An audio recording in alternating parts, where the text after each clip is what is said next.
কিছুক্ষণ যদি আপনারা এখানে বসবাস করেন তাহলে একজন অজ্ঞান হয়ে ফেলে যাবেন, এখান থেকে চলে যান। অত্র এলাকার আদিবাসী বাসার জন্য দৃষ্টি আকর্ষণ করছে। ছোটটা অজ্ঞান হয়ে গেছে, আমার ভাই একটা অজ্ঞান হয়ে গেছে, আমরা পরিবাররা আবার ট্রেনে হেসে আমরা নামাইছি। আমার ভাইরা কোথায়, আমার ভাইয়ের বউরা কোথায় আমি নিজেও জানি না।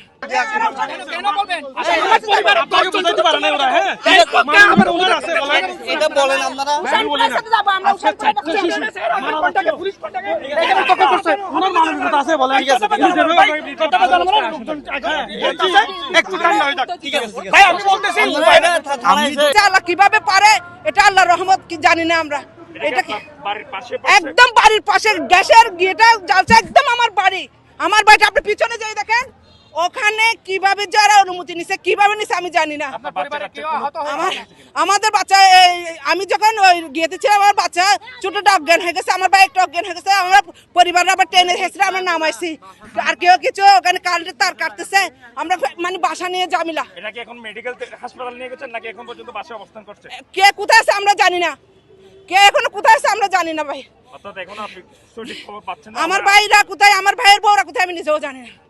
আমি খুব এখন প্রশাসনের উপর কিভাবে আস্থা রাখবো? প্রশাসন আমাদেরকে যেভাবে এগুলা করতে দিছে দাঁড়িয়ে থেকে, আমাদেরকে প্রশাসনের মানুষের প্রতি আমাদের আস্থা নাই। এখন প্রশাসনের মানুষ আমাদের আস্থা নেড়ে দিছে, এটা কিভাবে অনুমতি দিছে, কিভাবে করছে? প্রশাসন দাঁড়িয়ে ওইটা করার পর আমরা যখন বাধা দিতে গেছি, আমার হাত ভেঙে গেছে পাহাড় থেকে পড়ে।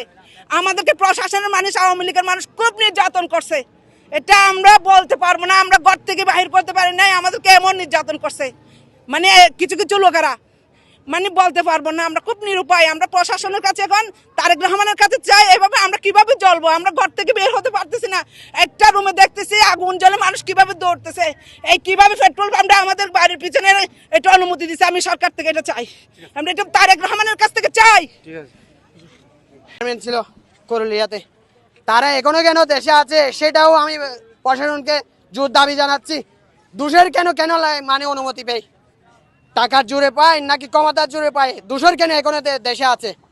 দেশের থেকে তাড়াতে হবে দোষরকে, আর তাদেরকে যারা সহযোগিতা তাদেরকেও বয়কট করতে হবে। বিএনপির কিছু নেতা দালাল এখানে ছিল, আপনারা চিনেন সবাই, এই ওয়ার্ডের নেতা, তারা হচ্ছে দালাল। তাদের টাকা দিয়ে ওরা এটা দখল করে দিছে।